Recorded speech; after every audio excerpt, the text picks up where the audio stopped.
SIR অর্থাৎ special intensive revision আপনারা সকলেই জানেন আজকে কিন্তু এই যে যৌক্তিক অমিলের কারণে যেসব ব্যক্তিদের নাম ভেরিফিকেশনে ভেরিফাই হতে পারেনি তাদের বা এই যে বাতিল হয়ে যাওয়া নামের লিস্ট কিন্তু দিয়ে দেওয়া হয়েছে। আপনারা কোথা থেকে কিভাবে চেক করতে পারবেন আপনার বুথে কতজনের নাম বাদ পড়লো, কোন কারণে বাদ পড়লো, কেন ভেরিফিকেশন হতে পারেনি, সমস্ত কিছুই কিন্তু আজকে আমরা এই ভিডিওর মাধ্যমে দেখে নেব। তো চলুন বেশি দেরি না করে ভিডিওটা শুরু করা যাক। সবার প্রথমেই আমি আপনাদের দেখাতে চাইবো যে কিভাবে আপনারা সেই লিস্ট পেতে পারেন। তো আপনাদের গুগলে এসে নর্মালি সার্চ করতে হবে ইও বং। আপনারা নর্মালি লিখবেন ইও বং যখনই লিখবেন আমাদের এই চ্যানেলের নাম এবং সার্চ করে দেবেন। সার্চ করে দেওয়ার পরে সরাসরি দেখতে পাচ্ছেন এরকম ওয়েবসাইট আপনাদের খুলবে না, আমি আপনাদের দেখিয়ে দিই কারণ এখানে আমি অলরেডি অনেকবার সার্চ করেছি যার জন্য কিন্তু এরকম খুলে যাচ্ছে। তো দেখুন আমি নর্মালি লিখে দিলাম ইয়োবং। লিখে দেওয়ার পরে যখন আপনারা সার্চ করবেন গুগলে এইরকম কিন্তু চলে আসবে। আসার পরে আপনাদের এখানে ক্লিক করতে হবে, এরকম করলে কিন্তু খুলে যাবে এবং সবার উপরেই আপনারা দেখতে পাচ্ছেন যে আজ প্রকাশিত হচ্ছে 1,36,00,000 নামের তালিকা, জানুন পরবর্তী পদক্ষেপ। এখানে আপনারা ক্লিক করে দিবেন। দেখুন বাতিলদের লিস্ট এইমাত্র দিল। এখানে আপনারা যখনই ক্লিক করবেন এরকম অ্যাড আসবে, অ্যাডগুলোকে কেটে দিবেন। কেটে দেওয়ার পরে আপনারা দেখতে পাবেন এখানে পরিষ্কার করে কিন্তু বলা রয়েছে যে এসআইআর লজিক্যাল ডিসক্রেপান্সিস বাতিলদের লিস্ট এইমাত্র দেওয়া হলো, লক্ষ লক্ষ ভোটারের নাম ইতিমধ্যে বাদও কিন্তু হয়ে গেল। দেখুন এখানে পরিষ্কার করে আপনারা দেখতে পাচ্ছেন আজকের দিনটি অর্থাৎ 24শে জানুয়ারি 2026 পশ্চিমবঙ্গের ভোটার তালিকা সংশোধনের অর্থাৎ স্পেশাল ইন্টেনসিভ রিভিশন অর্থাৎ এসআইআর ইতিহাসে একটি গুরুত্বপূর্ণ দিন। সুপ্রিম কোর্টের নির্দেশে আজই প্রকাশিত হচ্ছে সেই বহুল চর্চিত তালিকা যেখানে রয়েছে লজিক্যাল ডিসক্রিপেন্সি বা তথ্যগত বা অসঙ্গত থাকা কোটি কোটি মানুষের নাম বা যৌক্তিক যে মিল বা অমিল রয়েছে বা যেগুলোতে যৌক্তিক মিল নেই সেগুলোর কিন্তু লিস্ট যে দেওয়া সেটা কিন্তু বলা হচ্ছে। আপনি যদি এই তালিকায় নিজের বা পরিবারের নাম নিয়ে চিন্তিত থাকেন তবে নিচের তথ্যগুলো আপনাকে বিষয়টি পরিষ্কার করে কিন্তু সাহায্য করবে বুঝতে। দেখুন এখানে আপনারা দেখতে পাচ্ছেন পরিষ্কার করে বলা হয়েছে যে লজিক্যাল ডিসক্রিপেন্সি কি। আপনারা অনেকেই হয়তো জানেন আবার অনেকেই জানেন না। দেখুন এখানে পরিষ্কার করে বলা হচ্ছে সহজ ভাষায় বলতে গেলে নির্বাচন কমিশনের নতুন সফটওয়্যারের মাধ্যমে যখন বর্তমান ভোটার তালিকার সাথে 2002-2004 সালের তালিকার তুলনা করা হয়েছে তখন কিছু তথ্যের অমিল পাওয়া গেছে। এই অমিলগুলোকেই লজিক্যাল ডিসক্রিপেন্সি বলা হচ্ছে। এর প্রধান কারণগুলো হলো 1 নম্বরে বলেছে বয়সের অসঙ্গতি অর্থাৎ বাবা অথবা মায়ের সাথে সন্তানের বয়সের ব্যবধান যদি 15 বছরের কম বা 50 বছরের বেশি হয় তাহলেই কিন্তু এটাকে লজিক্যাল ডিসক্রিপেন্সি বলা হচ্ছে। তারপরে আরও রয়েছে যেমন বংশের লিঙ্কেজ, একই অভিভাবকের সাথে 6 জনের বেশি সন্তানের নাম যুক্ত করে থাকলে এটাও কিন্তু লজিক্যাল ডিসক্রিপেন্সির মধ্যেই পড়ছে। তারপরে আমরা যদি দেখি 3 নম্বরে বলেছে বানানে ভুল, নামের বা বাবার নামের বানানে ছোটোখাটো ভুল যেমন পদবি বানানে পার্থক্য রয়েছে সেটাও কিন্তু লজিক্যাল ডিসক্রিপেন্সির মধ্যেই পড়ছে।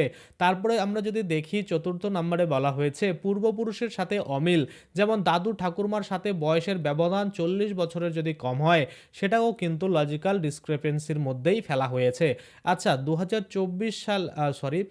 24শে জানুয়ারি কেন গুরুত্বপূর্ণ 2026-এর? দেখুন এখানে পরিষ্কার করে বলা হয়েছে সুপ্রিম কোর্টের সিজিআই সূর্যকান্তের নেতৃত্বে বেঞ্চে কড়া নির্দেশের পর কমিশন আজ সারা রাজ্যের গ্রাম পঞ্চায়েত অফিসে, ব্লক অফিসে এবং শহরাঞ্চলের ওয়ার্ড অফিসগুলিতে এই তালিকা প্রকাশ করবে বা টাঙিয়ে দেওয়ার সিদ্ধান্ত নেওয়া হয়েছে।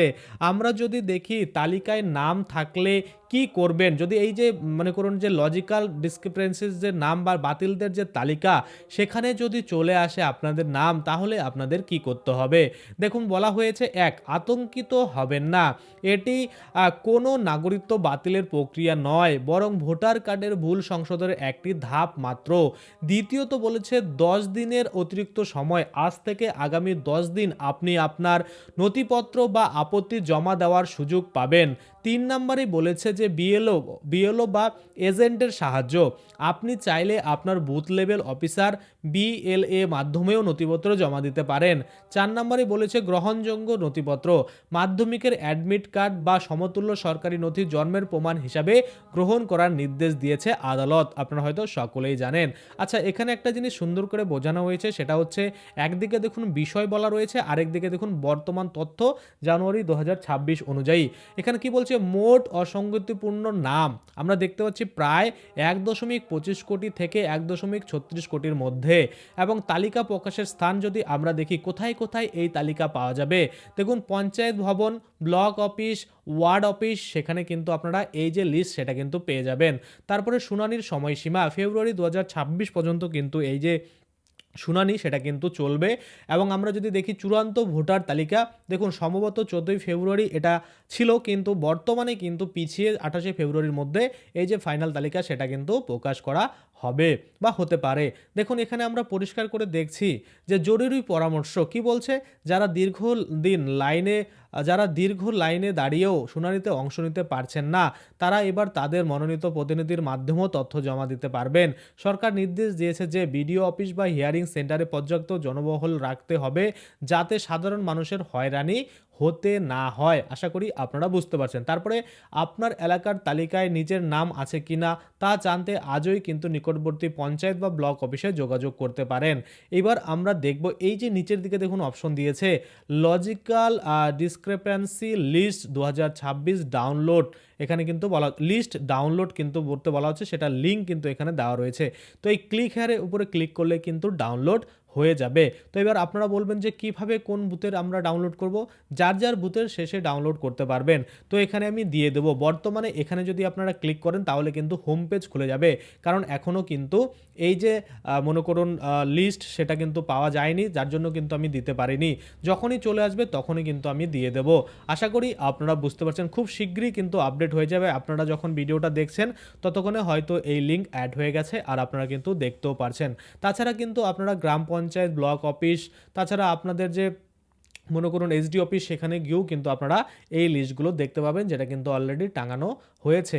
আশা করি আপনারা বুঝতে পারছেন। আজকের জন্য ভিডিওটা এখানেই শেষ করব। যদি ভিডিওটা ভালো লাগে তো অবশ্যই চ্যানেলটাকে সাবস্ক্রাইব করে দেবেন। পাশে যে বেল আইকনটা রয়েছে ওখানে ক্লিক করে বেল আইকনটাকে এনেবল করে দিবেন। তাতে করে কী হবে, যখনই আমি এই ধরনের কোনো ভিডিও বানাবো সেটার যে নোটিফিকেশান সেটা কিন্তু আপনার কাছে পৌঁছে যাবে। তো আজকের জন্য ভিডিওটা এখানেই শেষ করছি।